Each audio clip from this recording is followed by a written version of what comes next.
Assalamualaikum warahmatullahi wabarakatuh.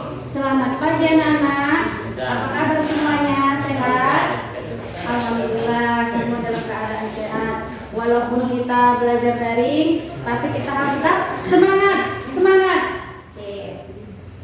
Baik anak-anak, sebelum kita masuk ke pembelajaran, kita berdoa dulu supaya kita selalu dalam lindungan Allah Subhanahu wa taala.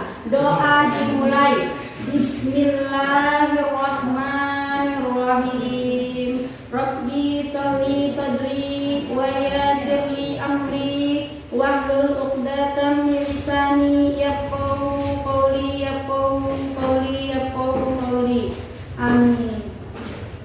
Baiklah anak-anak, setelah selesai kita baca doa, masuk kita kepada materi kita, yaitu coba lihat nak di sini, buka bukunya di halaman bab 1, yaitu tentang meyakini hari akhir, mengakhiri kebiasaan buruk. Itu judul kita hari ini anak-anak, meyakini hari akhir. Oke, masuk. Yang pertama, pengertian hari akhir dan macam-macam kiamat. Satu-satu dulu kita bahas. Pengertian hari akhir. Hari akhir adalah iman kepada hari akhir adalah percaya dan yakin bahwa seluruh alam semesta ini akan hancur. Itu dia. Itulah hari akhir. Semua alam semesta ini akan hancur. Hari akhir ditandai dengan ditiup trompet malaikat Israfil. Nah, pada hari akhir nanti tugas malaikat Israfil itu meniupkan trompet sangkakala dan terjadilah hari kiamat. Semua yang ada di dunia ini, baik di bumi dan di langit, akan hancur seperti anak-anak yang berterbangan. Itu dia ya nak. Kiamat dibagi menjadi dua. Yang pertama, kiamat sugro. Kiamat sugro ini adalah kiamat kecil, yaitu terjadi kematian yang menimpa sebagian umat manusia. Maksudnya seperti ini nak. Kiamat sugro ini, kiamat kecil ini, kita pernah melihat karena ada orang meninggal, ya kan? Itu dia yang namanya kiamat kecil. Semua orang di dunia ini, apalagi kita sebagai umat manusia yang diciptakan Allah, pasti akan meninggal, ya kan?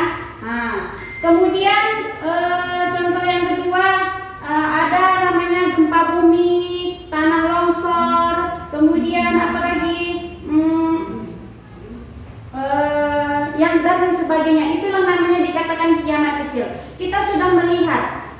Allah itu sudah melihatkan kepada umat-umatnya, itulah kiamat. Jadi di situ kita sebagai mencontohkannya, kapan lagi kita untuk bertobat kepada Allah, kan gitu? Kapan lagi kita untuk mendekatkan diri kepada Allah? Karena Allah sudah melihatkan kepada kita, itulah kiamat, itulah pelajaran bagi kalian, kan gitu. Kedua, kiamat kubro. Kiamat kubro adalah kiamat besar. Kiamat besar inilah terjadinya kematian, kehancuran yang menimpa seluruh alam semesta. Itu tadi nak. Kiamat kubro ini terjadi pada akhir kiamat nanti, yaitu ditiupkan malaikat Israfil trompet sangkakala dan terjadilah alam-alam yang akan hancur, gunung-gunung yang akan hancur, kemudian planet-planet yang ada di langit pun semua akan hancur. Itulah kiamat kubro, kiamat besar, ya kan? Oke. Dua, kejadian kiamat kubro. Kita lihat. Adapun kejadian kiamat kubro digambarkan oleh Allah Subhanahu wa taala sebagai berikut. Malaikat Israfil meniupkan sangkakala. Itu dia nak. Pada waktu terjadinya nanti kiamat kubro, kiamat besar, malaikat meniupkan, tanda-tandanya malaikat meniupkan trompet sangkakala pertama kali. Itulah yang dikatakan kiamat kubro. Kedua, langit menjadi terpecah-pecah, matahari bergulung, bintang-bintang berjatuhan, laut meluap menjadi panas, gunung-gunung seperti bulu yang berhamburan, dan manusia seperti anai-anai yang berterbangan. Itulah nak kejadian nanti di kiamat kubro, di kiamat besar. Semua yang ada di dunia ini, baik di bumi maupun di langit, akan hancur, akan digulung. Oke, masuk kita alam barzah, yaumul barzah. Alam barzah yang dikenal dengan alam kubur, yang merupakan pintu gerbang menuju akhirat atas antara alam dunia dan akhirat. Maksudnya adalah setiap manusia pasti yang mengalami namanya kematian, ya kan? Sudah mengalami kematian, dimasukkan ke dalam tanah, ya kan? Disitulah tugas malaikat Munkar Nakir menanyai kita selama kita hidup di dunia. Apa aja yang kita kerjakan selama kita di dunia, ya kan? Ditanyai. Itu dia. Itulah dia di yaumul barzah, di tempat kita. Kemudian yang kedua, yaumul ba'as. Yaumul ba'as ini hari dibangkitkannya manusia dari alam kubur untuk diarahkan menuju pada mahsyar. Nah, ini nanti yaumul ba'as ini semua manusia yang sudah meninggal, yang sudah di tanah, akan dibangkitkan lagi dan diarahkan menuju padang mahsyar. Disitulah mereka dikumpulkan dan mendapat giliran masing-masing untuk ditanyai.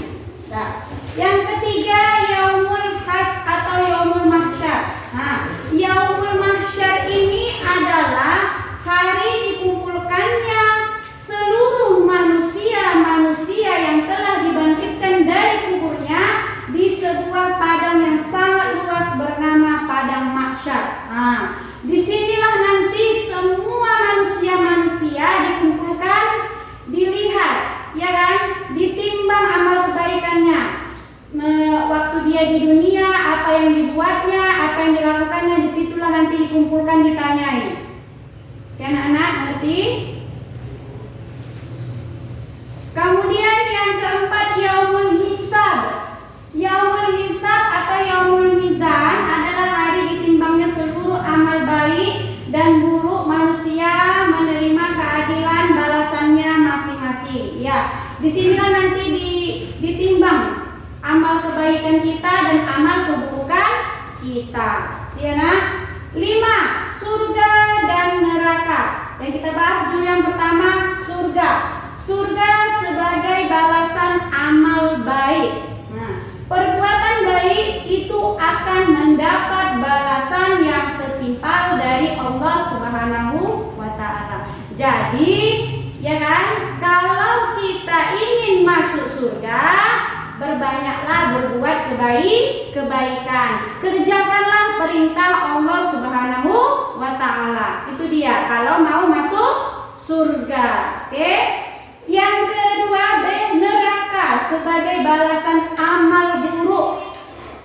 Di neraka itulah balasan orang yang banyak melakukan dosa, takabur, sombong, dan terlebih tidak melaksanakan perintah Allah Subhanahu wa ta'ala. Nah, disinilah, di neraka inilah tempat orang-orang yang berbuat kejahatan, ya kan?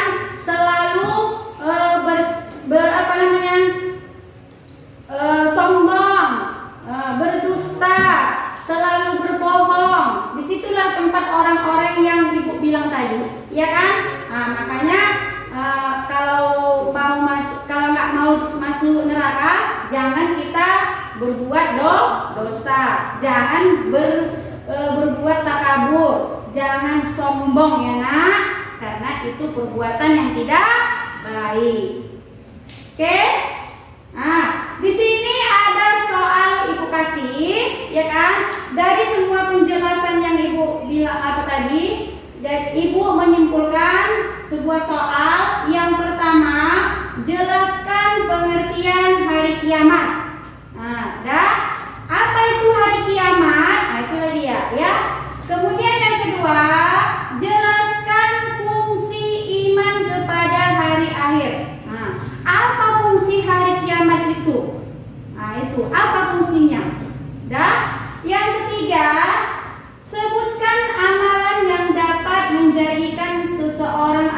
surga. Nah, maksudnya kalau dikatakan kita mau menjadi ahli surga, apa yang harus kita amalkan selama kita di dunia? Nah, apa yang kita kerjakan? Nah, biar supaya kita itu masuk surga. Paham anak-anak? Bagus, paham. Baiklah, hanya itulah yang bisa Ibu sampaikan. Tolong ya nak, kerjakan di bukunya.